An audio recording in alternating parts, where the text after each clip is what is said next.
So I'll just pass it on to our account director, Aria now, who will give you a bit more information about Make It Clear and who we are.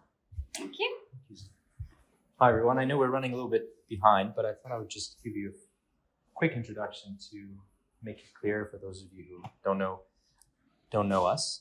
So we are a design agency based here in London, but we also have colleagues in Berlin and Manchester and Leeds, and we're now a team of 20, and looking to hopefully grow over the course of the next year or two.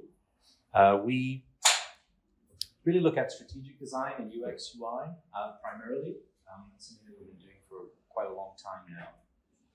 And the three sort of main services that we offer are consultancy and research, UX, UI, and brand and design. And really the consultancy and the research is what underpins everything that we do. That's why sort of working with Askable and co-hosting with them is such a natural fit, because they provide so many insights and they help us with the research. So with consultancy, we're really looking to try and embed ourselves in organizations that really want to invest over the long term and really realize the value of investing in design. And also what comes with that is really truly trying to understand audiences and those you're actually looking to reach.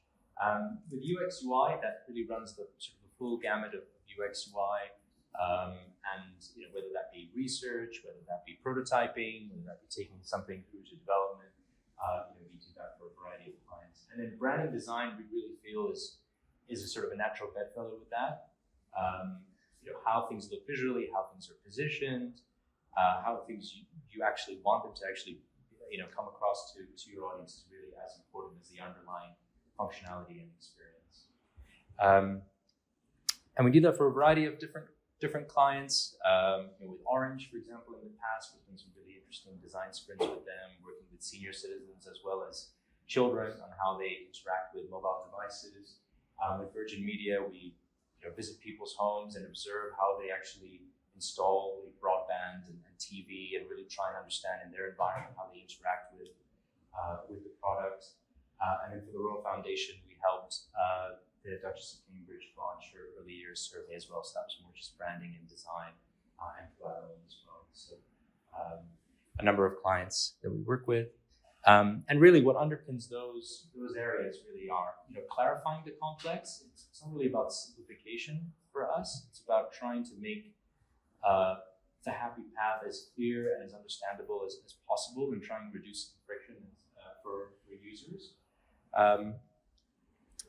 And really the evidence-led part of it as well, which I think is sort of a nice segue to Askable as well. So really trying to root what we're doing in actual sort of insight, rather than just sort of aesthetic purposes, although that's of course really important as well. So, and lastly, people focused as well. So I think without really trying to put the user at the heart of what we're doing, we sort of very much lose sight of why you're doing it in the first place. So over to Askable.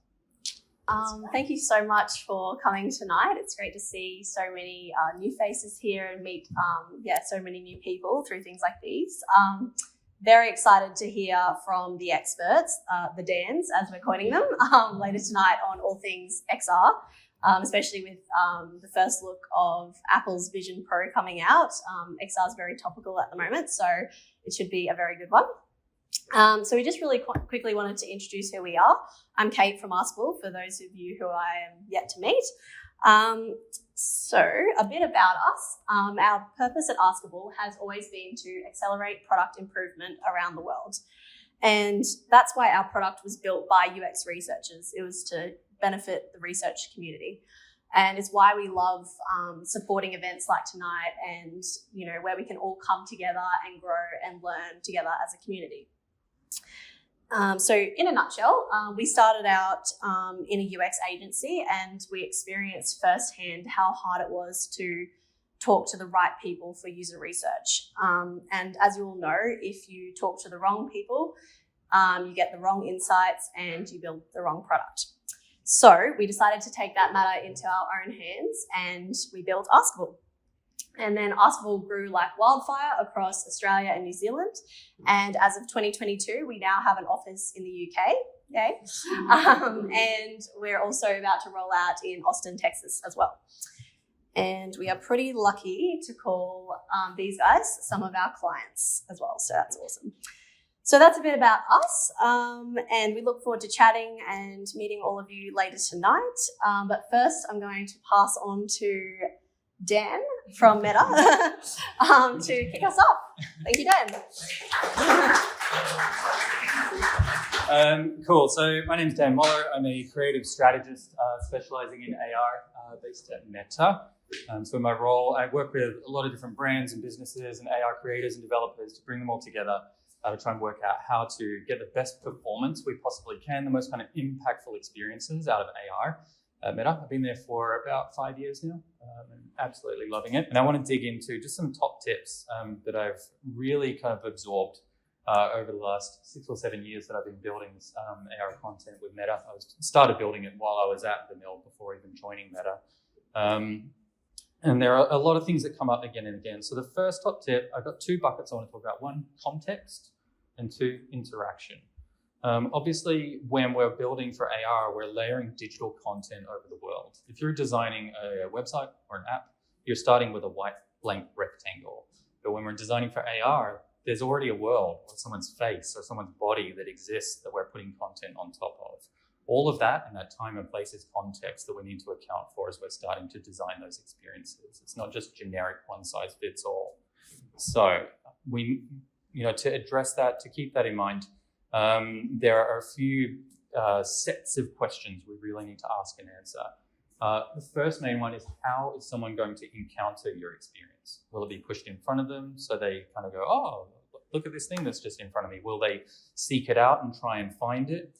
And there are a range of ways right now that are most common for people discovering that AR content. It could be either through paid discovery on an app, so through AR ads, where a brand is trying to push that experience in front of you.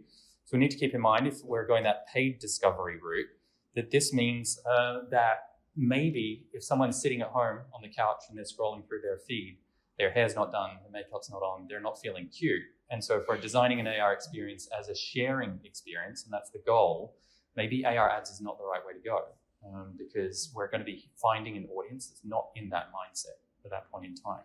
So if sharing is the goal, and maybe going organic discovery and building out an organic discovery promotion strategy around that means they're more likely to go on to capture and share. We have, we're always trying to build out lots of different types of experiences. One, we have things like target tracking available, and we can target track over the top of posters, of billboards, this kind of stuff. When we're entering those posters and billboards, usually putting a QR code on the bottom corner means someone can see the content to be augmented, and they've got the entry point to the platform to be able to augment that content in one space. Ideas come up all the time around like, oh, what if we put like big posters up in a nightclub, and then we'll have that target tracked. You need to keep in mind, if you're in a nightclub, the lighting that's falling on those posters might be all crazy, so it's not going to track very well. So we always need to think about like, what's the context in which people are going to be discovering this stuff. If you're trying to integrate it into an existing app, someone's already got an app on their phone, you're like, how about we add some AR to this? Your development costs are probably going to be pretty high. To build out all that custom infrastructure, get it into the app. You might have a limited range of feasible capabilities you're able to bring in, so we may need to scope the ideas down to account for just those specific capabilities. Or via Web AR, we get a lot more flexibility to build out the types of experiences we want. Though we tend to have limited discovery on Web AR. It's like a disconnected website. So we still need to build out some kind of strategy around that for how people are going to find those experiences.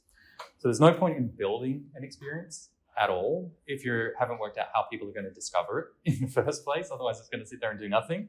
But these contextual clues, they really give you some ideas about what someone might be up to at the point in time they open your experience, and therefore that's going to shape the types of experiences you can design in those contexts. Next set of questions is, whereabouts are they going to be when they open the experience? So you can push an ad into someone's feed so that they can see that experience, they can pick it up, but people could be in all kinds of varieties of spatial contexts.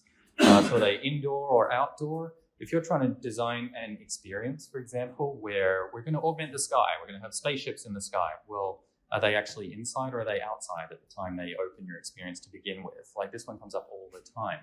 So especially for like an AR ad, we're pushing that into someone's feed, and we're saying, point your phone at the sky. It's like, well, are they really that into what you're trying to get them to do, that they're going to get up out of their seat and run outside to see this thing? Maybe not. What about if they're in a museum?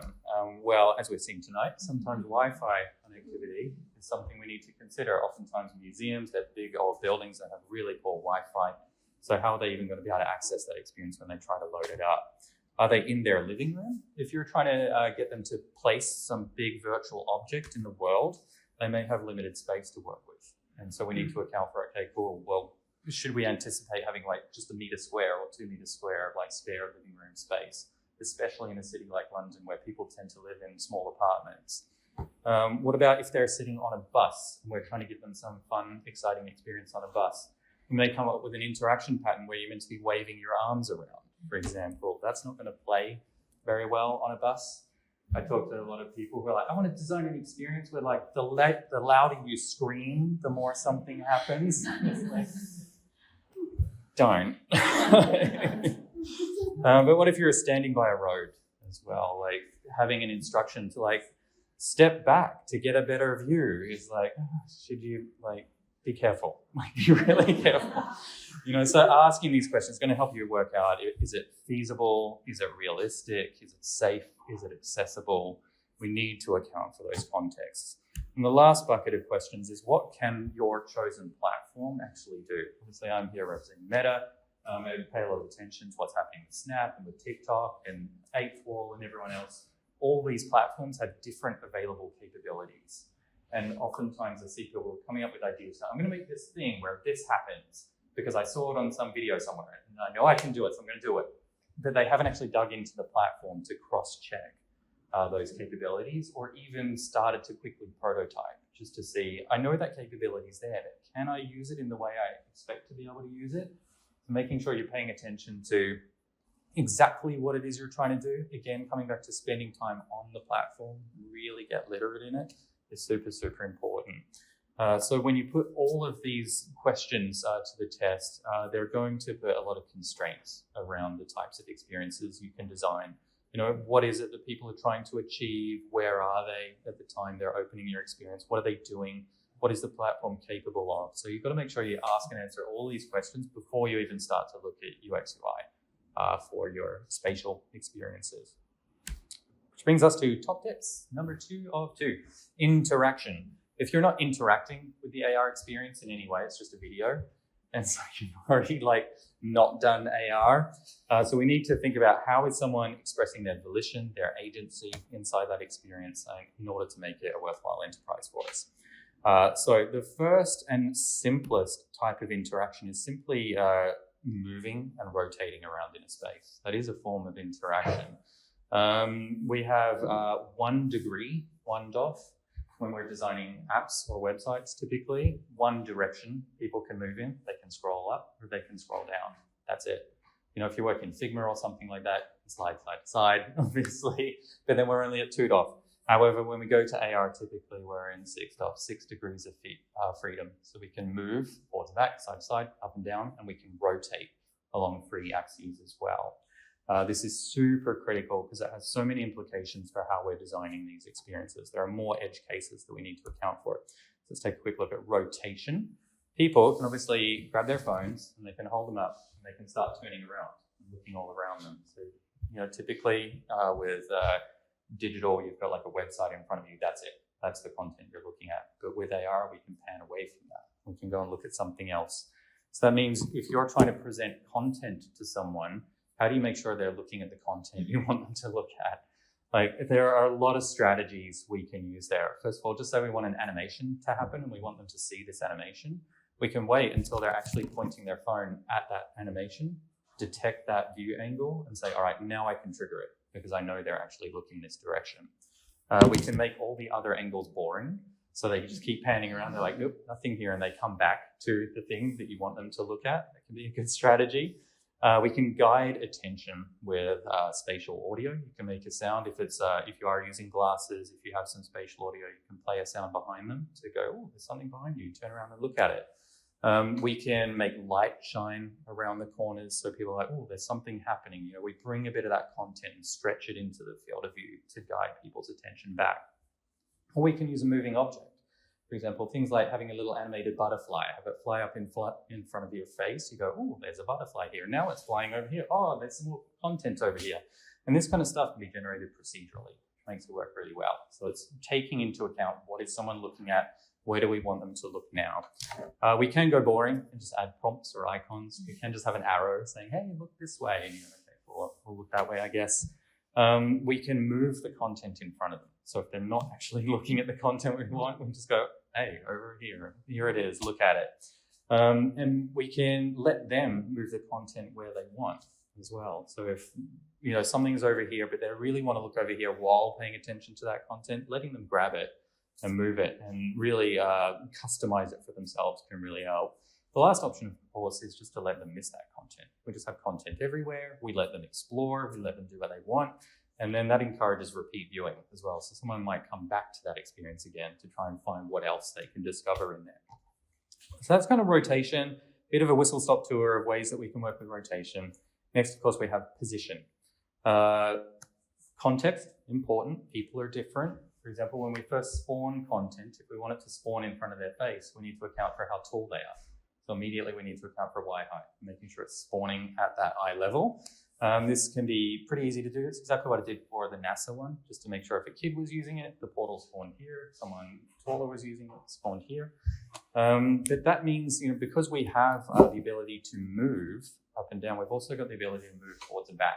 So you might have content floating in front of you. I could then move my phone straight through it. That's going to be really ugly. It's not going to work very nicely. It happens quite a lot. So there are two different main things we can do there if we want to prevent someone from moving through content like that. One, we make that content, we could shade the inside of that content. So if we pass through it, we don't see like the back faces of that content and it looks all ugly. People just go, oh, I moved through something. Now I'm in a void. I need to move back. And it becomes a good kind of signifier. Just move back. You've kind of lost your way. You've gone inside something you're not meant to. The better approach is to detect proximity to those surfaces or to that object, make them fade away if someone moves towards it too close, or just detect that proximity and make the object move back, especially if it's something floating in space, if it's a menu or something like that. Just make it so as I move closer, it retreats. Also with spatial positioning and designing our experiences in that way means that we may be able to kind of move around and look at something from an unflattering angle or an angle we don't want it to look at. This is really, really common with like text panels that are floating in space. The solution there is to make those panels rotate, to detect those relative positions, make them rotate and billboard back to the camera. It may be something like a car. It could be an auto manufacturer. They want people to look at this car. Autos brands, they're always really sensitive to viewing angles of their car. They're like, we really like these angles. Don't look at it from that direction. It's gross. I spent a long time making car ads. And so with that, it might be that we gently kind of rotate the car so it's always in the most kind of flattering angles. Of course, if all of this is just too much to manage, these 6 different degrees and accounting for them, we can just start to lock those angles. So what we might do, for example, is if we have instructions or text or something, and we just want to make sure people are seeing it, we can just fix it to the screen so it's moving perfectly with that screen. At that point in time, you've really just turned it into a photo or a video. It's no longer AR. So keep that in mind if you're trying to get it, like trying to minimize that complexity by locking everything to the screen. You've just created a heads-up display, that's all. So don't do that. So let's start looking at a bit of UX and UI and the concept of grokkability. It's really important to pay attention to how is information being revealed to people. How do we make sure it's easily discoverable? How do we make sure that people know what to do? So when it comes to UI in general, try to use standard and consistent UI patterns as much as possible. That comes from like surveying what's already out there. How do we tend to communicate a certain thing visually? Don't reinvent the wheel every time. I see a lot of that happening, even from studios who are working on like 5 AR experiences simultaneously. They'll end up implementing like different UI across all of them. And like, what are you doing? This is insane. You can, of course, use visual indicators as well to explain to people what the tech is doing. This is really, really handy, for example, for plane detection. If you want to detect a plane, while the SLAM algorithms are initializing and understanding the space, starting to draw a plane over the ground so people are like, oh, cool, I get what's happening here. It's kind of starting to detect that space because otherwise it can take a moment and people get confused. So always try to demystify what's happening with these processes that people might be unfamiliar with. Next important thing is wayfinding. Make sure you bake instructions in some way, whether that's via audio or via text or via icons. Don't make people guess. This stuff can get very confusing, especially if they've got those 6 degrees of freedom. So giving them some guidance. Using both text and audio can be really handy. Obviously, it's way better for accessibility. People like receiving their instructions in different ways. You can reveal complexity based on need as well. Like, don't throw everything at everyone all at once. Just stage the steps of the experience to make sure people are gently guided through. You can use haptics as another kind of comms layer. You can give people a little buzz to indicate they need to take an action on something. And make sure you indicate progress and let them know when it's done. If someone can make their own way through an experience, how do they know when it's complete? So there are lots of different ways you can do that, but having some kind of visual indicator like markers or something, a checkbox that you've completed 5 out of 6 steps, something like that can really help. Make sure as well you're giving people some user choice. Again, people have agency. If we're not doing this, it's just a video. So try to avoid linear narratives if you can. Create like a branching narrative or something more emergent. This is where we draw on game design and the way we bake emergent narrative into game design. Let people make choices, let people explore, encourage curiosity, help them take ownership over that experience. And importantly, do loads and loads of user testing. Don't just sit at home and go, all right, I've made it, it's cool, I'm going to ship it now. Get it into lots of different hands of lots of different people, sit with them, talk to them about it, see how they're experiencing, because you're going to discover a lot of different edge cases. So always expect to iterate. Next, inputs. We need to think about whether or not this is going to be easy to interact with. Don't make people do gymnastics to interact with it. Really, really important. So importantly, keep it simple. Try to limit the number of modalities, all the different ways that someone's going to interact with an experience. Don't ask people on mobile, for example, to use multiple hands. That one comes up all the time. People are like, I'm going to make an AR driving game and people are going to do this while they're on mobile. I'm like, well, where is their phone? Like, what are you doing? Next, really important bucket, which is it's probably less important for like glasses, but really important for social AR, is will it be cringe? Don't make it cringe. As I was saying before, people are like, yeah, shout to interact. It's like, people don't even like using voice. Like, when you're asking them to shout, voice is experimental. We've been using smart speakers and stuff, for a while now, but how many of us who have a smart speaker at home are really constantly talking to it? Not all that often. We've had dictation software. We still rely on keyboards all the time. People generally just don't like using voice. We're going to get there, I'm sure, and we'll find those killer use cases, but we're getting there. I've also heard from, had a lot of conversations with record labels where they're like, we're going to design an experience. It's like a music making machine that you guide with your face. And when you like wink with one eye, it'll do the hi-hat. And when you raise your eyebrows, it'll do the bass. And then people will be doing this to play a song while they record it. And then they'll share it with everyone. No, they won't. They will not do that. Like, that will be cringe. Don't do it.